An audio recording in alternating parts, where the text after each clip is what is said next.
कार्यक्रम जनता के सवाल जनप्रतिनिधि के जवाब में आज हमने के वीरगंज महानगर पालिका वार्ड नंबर 20 हरपतगंज पहले गई रहे यहाँ बानी सन। हमने के गाँव के लोग से भी कुछ बातचीत कैले बानी सन। यहाँ के कुछ सवाल लोग कैले बा ओकर जवाब लेवे के खातिर बातचीत करे के खातिर यहाँ के वार्ड अध्यक्ष पारस यादव जी बानी। वहाँ से हमने के बातचीत करें सन कि 4 वर्ष के समय में विकास निर्माण के काम लगायत जौन प्रशासनिक काम बा एगो जौन संरचना अभी दिहल गई बा वार्ड के कैसन हो रहा बा, लोग के चाहना अनुसार काम होके सकल बा कि ना, लोग के जौन गुनासो बा शिकायत बा ओमे काहे के सफलता मिलल, ये विषय में बातचीत करें सन। जी वार्ड अध्यक्ष जी कार्यक्रम में स्वागत बा अपने के। धन्यवाद जी।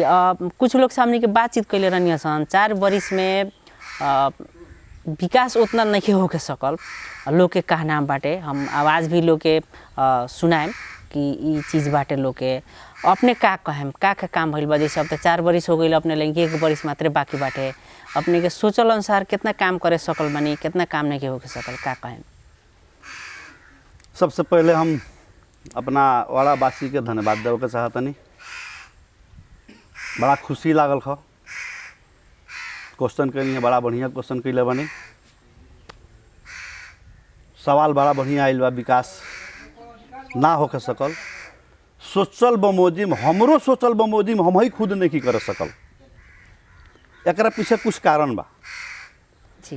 एकरा पीछे कारण का बा कि हमनियों के भी अपेक्षा अनुकूल रकम उपलब्ध ना होकर सकल। जैसे हमने के महानगर पालिका में बानी से वीरगंज महानगर पालिका में बानी से महानगर पालिका के बजटिंग हमने के कुल रकम 1 साल के योजना में हमने के आवता 60 लाख 65 लाख 55 लाख 70 लाख साल बाई साल कम बेस आवता ही। एगो गांव पालिका में हमने के जाइल जाता था। गांव पालिका में एगो वार्ड में खर्चा करे के अभी के गांव पालिका में एबारा के समय में 1.5 करोड़ 2 करोड़ 2.25 करोड़ 2.5 करोड़ तले रुपया होता।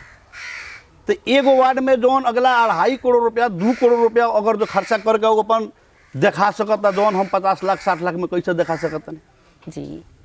आवश्यकता तो बा, बहुत ज़्यादा आवश्यकता बा, लेकिन वो आवश्यकता के पूरा पैसा के अभाव की वजह से नहीं हो सकल।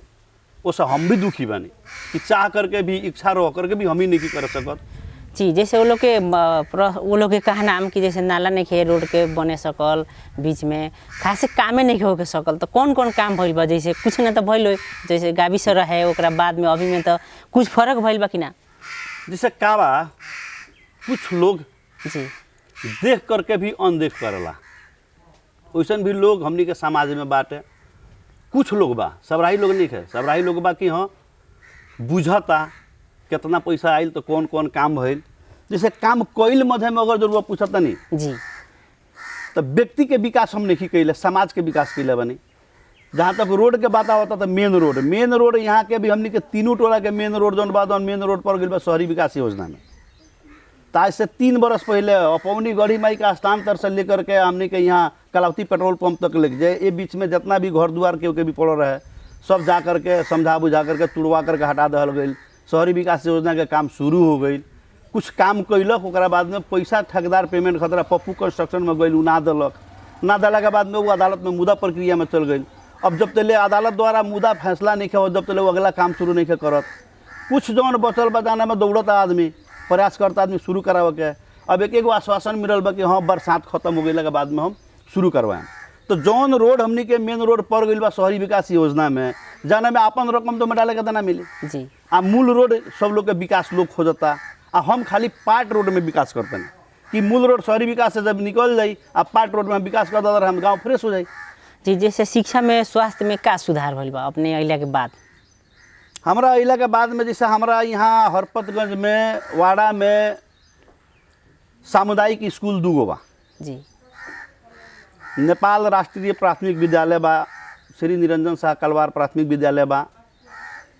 तो दोनों के भौतिक पूर्वाधार कमजोर रहे, तो दोनों में पहले अपन रकम लगा कर ओकरा के सुधार कैनी है।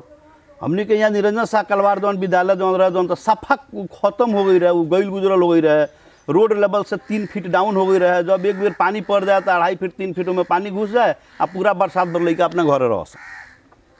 तो ओकरा के आ करके ओकरा के तुड़वा करके फर्स्ट योजना में 9 लाख रुपया अपना लग से रख करके ओकरा के पहले टाई बीम निकलनी, ओकरा बाद में देखनी कि अगर में ज़्यादा का रकम खर्चा होखे वाला बात मेयर साहब से समन्वय बना करके प्रदेश गवर्नमेंट से 50 लाख रुपया मांग के ले आके ओकरा के 4 कोठरी के 2 ताला के भवन निर्माण कर देनी, पेंट सेंट होकर के सब कुछ क्लियर बा। अब 10-5 दिन के अंदर में ऊपर उद्घाटन हो जाए, फीता कटा जाए।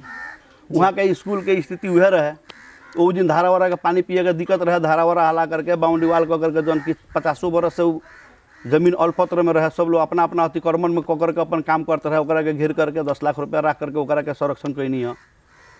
ओकरा बावजूद में कहा बा कि जैसे हमने के हिंदू मुस्लिम हर जगह बानी से हमने के भाई भाई के रूप में वो रही न सो। टोला में के वो कब्रिस्तान रहे, कब्रिस्तान के बाउंड्री वाल करवा करके ओकरा के संरक्षण कैनी है।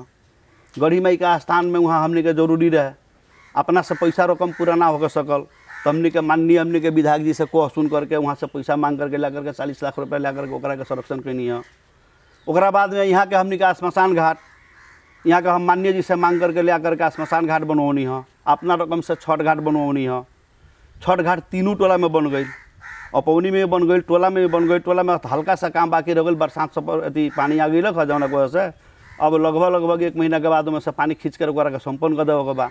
रहल सवाल नाला के पाट रोड जिसे हरपतगंज टोला हमको हतनी, वहाँ हमने के साबिक पहले के 5 या 6 नंबर 2 वार्ड है जी। रुआ वहाँ एक जा कर के नज़र दौड़ा कर देख ले हम, वहाँ पाटे पाट पूरा नाला निकाल दिल बनी, वहाँ नाला का जरूरत रहे, वहाँ ढलाई भी करवा दिल बनी। यहाँ हरपतगंज में, यहाँ हमारा मौजे टोला में, बड़का टोला में यही दिन ढलाई करवा दिल बनी, नाला निकल बनी। फिर ये वाला योजना में फिर ओकरा के नाला प्लस ढलाई दोनों बा। बाकी रहल थोड़ा सा स्कूल में भी काम बा 18-20 लाख रुपया के। तो आज ही सुबह हम जनकपुर जाए वाला रहनी है, तो जे हमारा साथ जाए वाला रख ओकरा माई के बाबूजी के तबीयत खराब हो गई है, आज ना गई नहीं है। अब बिहान अथवा परसों फिर जाए, फिर पैसा मांग के लेके फिर बनवाएं जी। स्वास्थ्य चौकी में प्रत्येक साल हम 2 लाख रुपया रख देवनी, यानी कि अभाव जौन चीज़ हो गई जौन कहूँ वो पैसा से उपलब्ध करा करके काम कर देवे। ये साल में भी 2 लाख बा, बीतल साल में भी 2 लाख रहे, उससे पहले में भी 2 लाख रुपया रहे। प्रत्येक साल हम 2 लाख रुपया रखत बनी। बाकी विशेष सारा सामान तो गवर्नमेंट देवे करला, जौन अभाव हो गई समय पर गवर्नमेंट ना देवे सकल वो चीज़ के पूरा करे खातिर हम रख देवनी जी। जैसे अब जनरल रूप में बात कही जाए तो जनता उतना खुश नहीं है। अब अपने भी कहनी है कि हम सुधे संतुष्ट नहीं ही।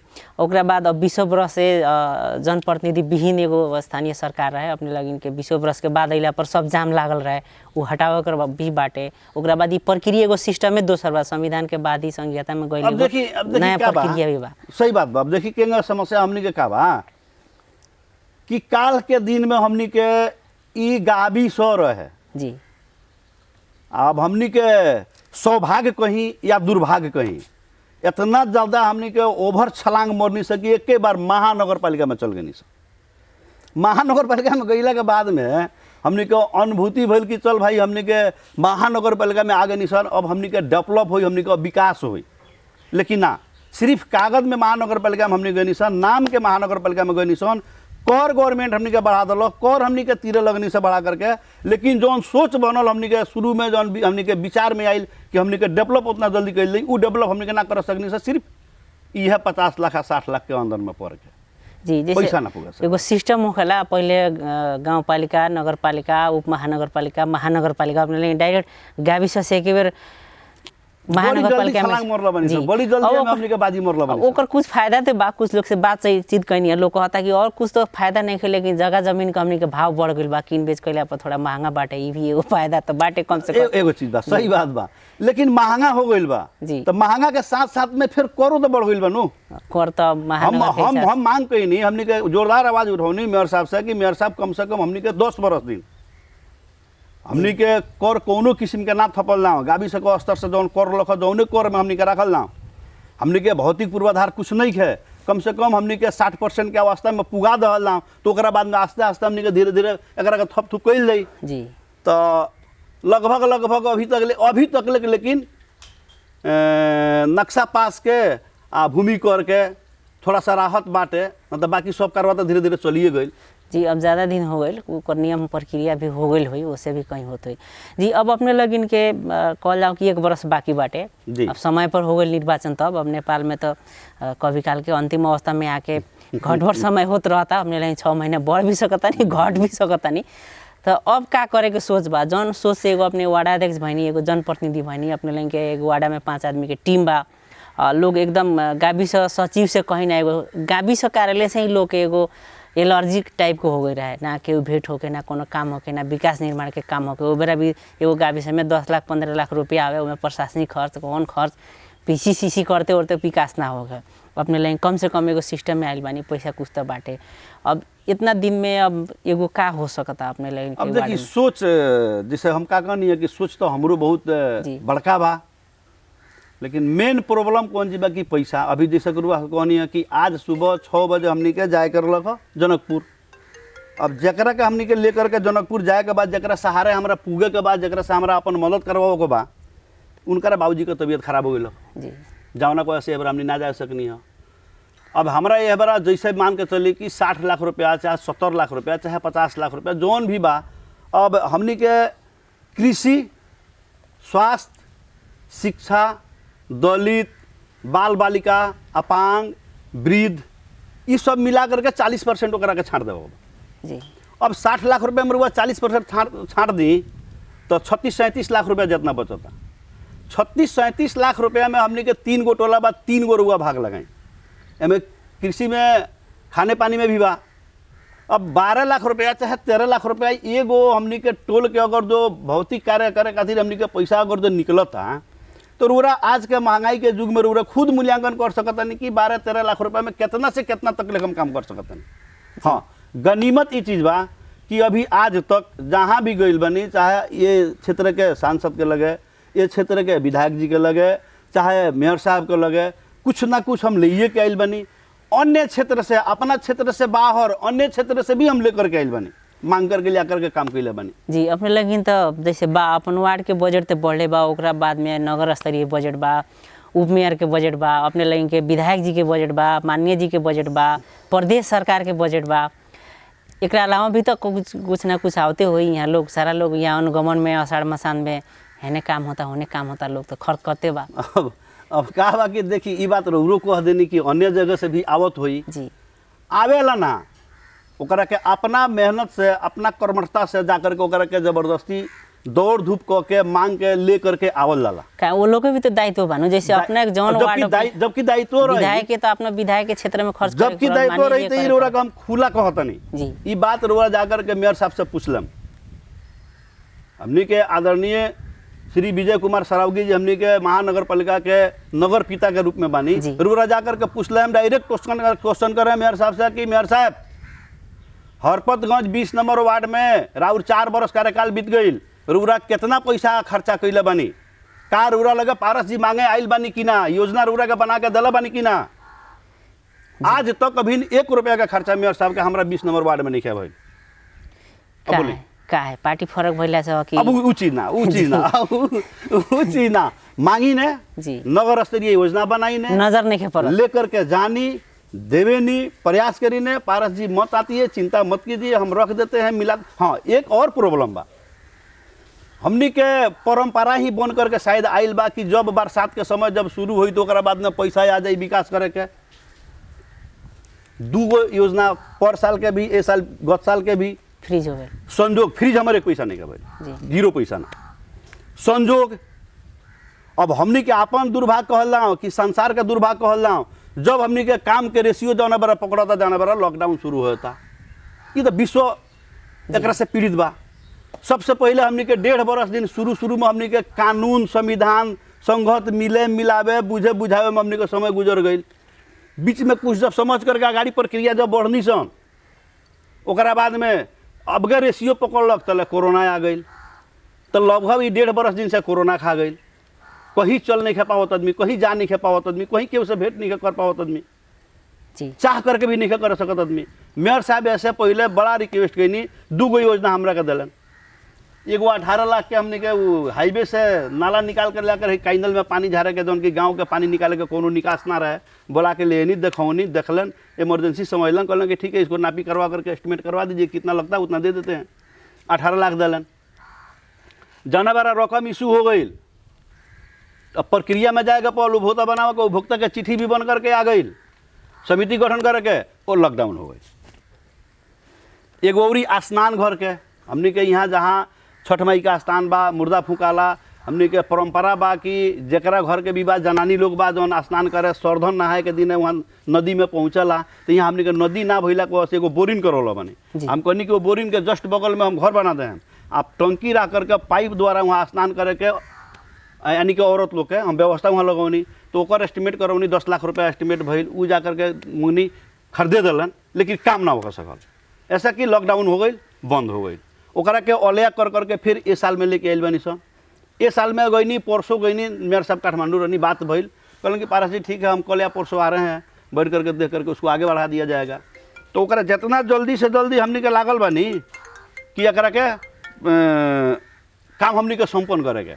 जी जैसे का है ए बेर चुनावे वाला बात कहनी है, नेपाल के अभी आज तक ले हमरा जौन जानकारी बा, हमरा जौन महसूस कैले बनी, जौन चीज़ बताओ तनी कि शायद यहाँ कोनो संविधान, कोनो कानून, कोनो सिस्टम हमरा देखे से अन्य जगह के तुलना में हमरा कुछ नहीं लागत कि वैसन बाकी है। वहाँ सुबह हमें कुछ और न्यूज़ सुना जाला, सांझ में कुछ और न्यूज़ मिलला, बिहनिया फिर जब आँख खुली जब देखल जाता तो कुछ और हो गई रहेला।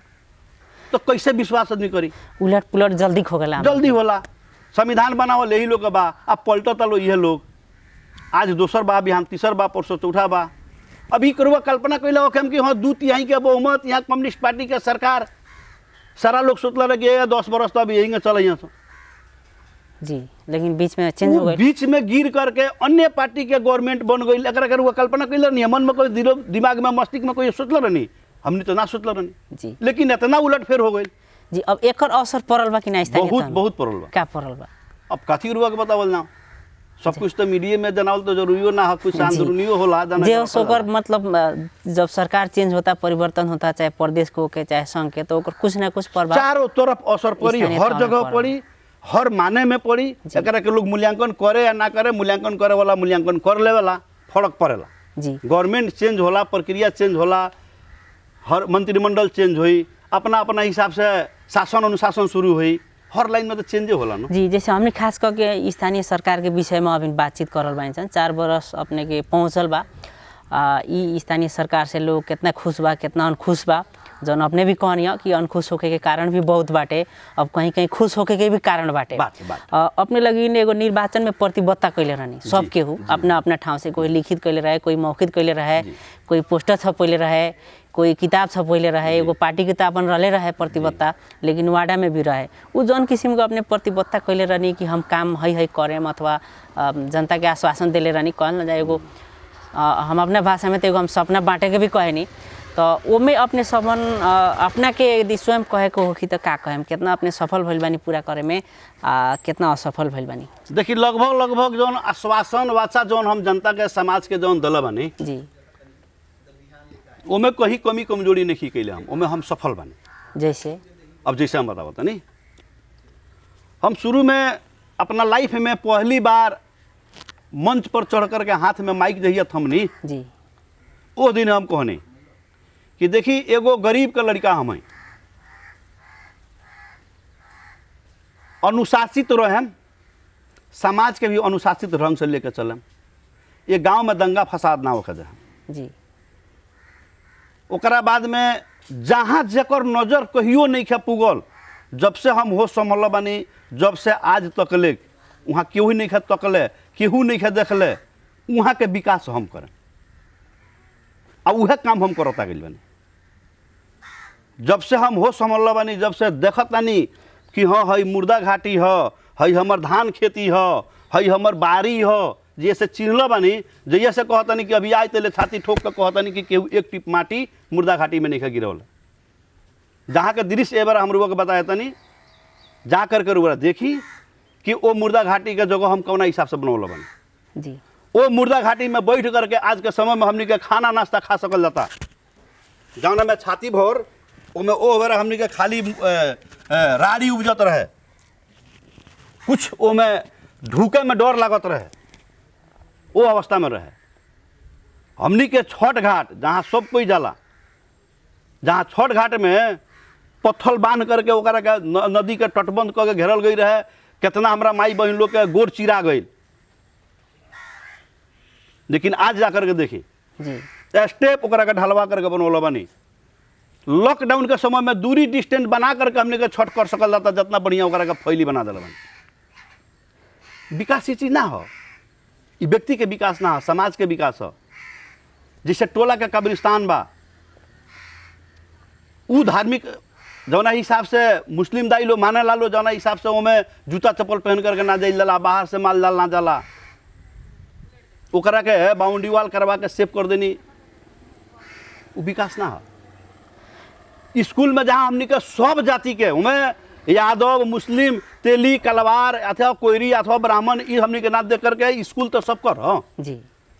वो स्कूल के जा करके देखी, आज माने हमर तो पाला जिंदगी तो बीतिए जाई, हमने के आवे वाला पीढ़ी के भी समय में वो कमजोर ना पड़ी। ऐसे कि 8 गो रोड ओकरा में 5-5 सूता के दे करके ओकरा का 2 तला के बिल्डिंग बनौला बनी, 4 कोठरी के, लैट्रिन बाथरूम बनौला बनी फर्स्ट क्लास के, मार्बल टाली लगा करके फिनिशिंग कर दिला बनी, एकदम सुविधा संपन्न स्कूल बना देने। जे अपने के ओकरा में प्रतिबद्धता धारा अनुसार काम आगे बढ़ल बा, जौन अनुसार प्रतिबद्धता हम बताओ तो नहीं का ओकरा के विकास मानता नहीं कि नहीं माना, ये तो विकास है जी। पिछला जौन हम कहनी कि जहाँ कोई का नजर ना गइल होई, जौन गली वाला रास्ता बा 5 फीट 7 फीट 10 फीट, काका लोग से, दाई लोग से, भैया लोग से निहोरा पाती कह के ओकरा के 5 फीट के जगह हमें 13 फीट बना करके ओकरा में नाला प्लस ढलाई ओकरा में करावत नहीं। का खतरा कि मेन रोड जहिया बन जाए ओकर रास्ता मिल जाए, क्लियर हो जाए। आ मेन रोड जबकि शहरी विकास योजना बा, तो मरम्मत में प्रत्येक साल कम से कम 80 टेलर 100 टेलर 150 टेलर 125 टेलर माटी खाली गिरा के ऊपर से छीट छाट गैरेबल कह के कि फिलहाल तक मरम्मत हो कह करके ओकरा करके रखी ने, ओकरा में विकास हमने के करे के मिली। रोरा जानता नहीं कानून से रुआ मिलता, कोनो संगत से जुड़त हो जी ना, जुड़ते नहीं है, रखी के ना मिली, एगो काम के डबल योजना रखी के ना मिली। बिहान के दिन में उबे रुजू हुई, उ देह पर गिरी, बकियोता तीरे के पड़ी, तब कामो करी आ बकियोतो तीरी, तो उ काम हम ना करी ना। हाँ गुनासो बालो के ई मेन रोड बा कामो हो गई रही न, सब गुनासो दूर हो जाए जी। अब ओकरा पर थोड़ा अपने के ध्यान देवे पड़ी, ध्यान तो पूरा दला बानी जी। एक बार हम रुआ के मेयर साहब के लिखित कैला बानी, CDO साहब के लिखित कैला बानी, शहरी विकास योजना के लिखित कैला बानी, अल्टीमेटम दिला बानी, जा करके वहाँ बहस कैला बानी। नया डी साहब हमने के चेंज भैनी, बैसाख 8 गते कैनी, बैसाख 16 गते से लॉकडाउन लग गई, वहाँ के सक्रिय रहनी काम करे के। बीच में हम बोलौनी, बोला करके तीनों टोला हमने के पैदल घूम के उनका के सर्वे करौनी कि देखी रौरा शहरी विकास योजना के पड़ल काम में है जे यही स्थिति में हमने के बानी सा। वहाँ के देखनी, वहाँ के भी खुद शर्मिंदगी महसूस भइल। पारस जी रौरा मत आती, बरसात खत्म हो जाए दी, ये काम जिम्मेवारी हमर हो, दायित्व हमर हम करें जी।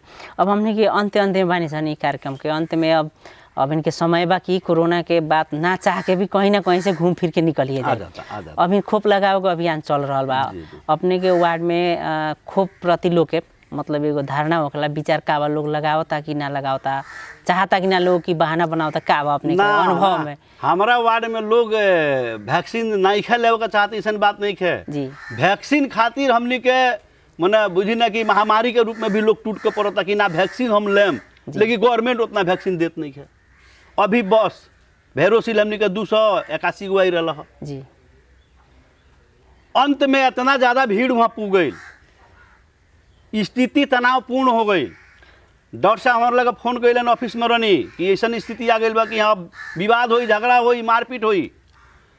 तुरंत कुहरी थाना में फोन कैनी, तुरंत सुगौली थाना में फोन कैनी, दोनों जगह से वहाँ से स्टाफ भेजवा करके निरंतन करवनी। ओकरा बाद में जे अथी वाला वैक्सीन हमने के वेरोसिल लास्ट में घट गई, तो 25 गो वैक्सीन, 25 गो भायल यानी कि 50 गो वैक्सीन फिर वो बेरा 5:30 बजे के आसपास में फिर मंगा के आ बाकी लोग जो रहे खड़ा लाइन मोकरा के सबके दिवो जे लोग खोप के प्रति लोग के मतलब एकदम जागरूकता एकदम खुशी बा। गवर्नमेंट देवे नहीं कर सकत जी, वो में तो सोरस लागत है, पावर लागत है। अब सोरस पावर के बात छोड़ी कहे खातिर तो लोग कहबे करी जैसे ऐसे पहले वाला हमने के जौन जंक्शन आई रहे तो हम अपना जाने से सही काम कोई नहीं, लेकिन लोग के नज़र में गलत साबित हो गई। अब ओकरो को हम प्रत्यक्ष करते नहीं रुआ मीडिया के मार्फत से जी। जैसे मान के चली एक जना हमारे लगैलन बड़ा भावुकता से जी कि मुखिया जी देखी ना हमरा बोलू टिकट हो गई बा, वीज़ा हमार सब कुछ क्लियर बाटे, हमरा विदेश जाएगा बा, अगर जो हम वैक्सीन यहाँ ले लेता नहीं तो हमारे 1 लाख रुपया बच जाई। वैक्सीन ना ले हम तो 14 दिन क्वारंटीन में बैठे के पड़ी आ प्लस ओकर खर्चा हमरा तीरे के पड़ी। तो हमको हनी कैसे 1 मिनट रुक उनका रखनी आ बैठा करके स्वास्थ्य शाखा में बात कैनी अरुण सर से। हम कहीं जाई तो हमनी के अन्याय करतनी सन। जे बाहर विदेश जाए वाला बा, जे विद्यार्थी बा, जे शिक्षक बा, जे ड्राइवर टाइप के बा, ओकरा के हमनी के एकरा के देवे के पड़ल। तो वहाँ से हम मने स्वीकृति लेनी, कहलन कि ठीक बा वैसन वैसन व्यक्ति के रउरा चिन्हता नहीं, रउरा अपना स्तर से सिफारिश करके दे करके वैक्सीन लगवा दी जी।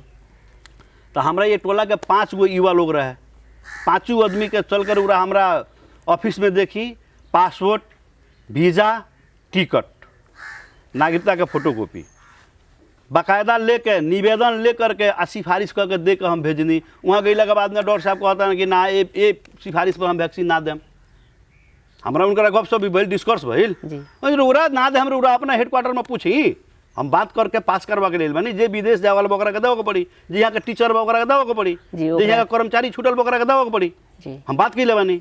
अंत में वो बात कैलन कि का कैलन मने वैक्सीन देलन।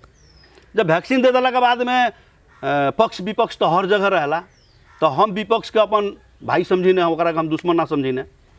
अब विपक्ष लोग का कहता लोग कि मुखिया जी जकरा जकरा के सिफारिश करके दिहन ओकरा ओकरा के वैक्सीन लागी आ हमनी के बोलू ना लागी कह करके वो लोग तक गलत तरीका से पेश आ गई। सोच ना बनौलक, चेक ना कैलक कि ई लड़का कहाँ जाए वाला बा। हमर लड़का खुद पंजाब रहला, लवली यूनिवर्सिटी में पढ़ला, ओकर ऑनलाइन पढ़ाई चलत, ऑनलाइन खत्म होकर ऑफलाइन शुरू हो गई। बउआ हमर खुद कहल कि बाबूजी हमरा के वैक्सीन लगवा दी, हमरा कार्ड बनवा दी, हम चल जाई ना। बबुआ हम तोहरा के वैक्सीन लगाओ खातिर अगर लेके चलता नहीं तो एकर और गलत तरीका से लोग एकरा के उठा ली। तो ओकर प्रत्यक्ष प्रमाण बा जी। अपन लड़का के हम वैक्सीन जा करके 12 जिला में कोई साथी से कह करके हम दिवौनी, वो कहिया यह बीतल शुक्रवार के दिवौनी जी। जे होस खोप के प्रति लोग के मतलब चाहना बाटे, एकदम चाहना बा, कुछ सब हल्का फुल्का में विवाद भी बाटे जी। बातचीत कनी खैर जब तक ले ई धरती रही, जब तक ले विवाद कहियो कम ना हुई,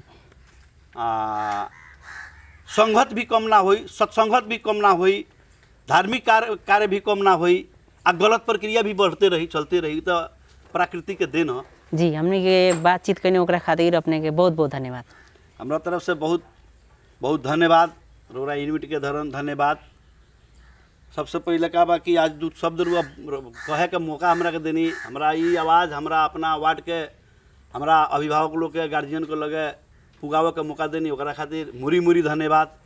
आवे वाला समय खातिर हम एगो चीज़ अपना वार्ड के वासी लोग से, अपना वार्ड के दाई भाई लोग से, अपना गार्जियन लोग से, अपना अभिभावक लोग से यह कहें कि सबसे पहले धैर्यता एगो बहुत बड़का शक्ति है जी। तो धैर्यता ना गवावे के।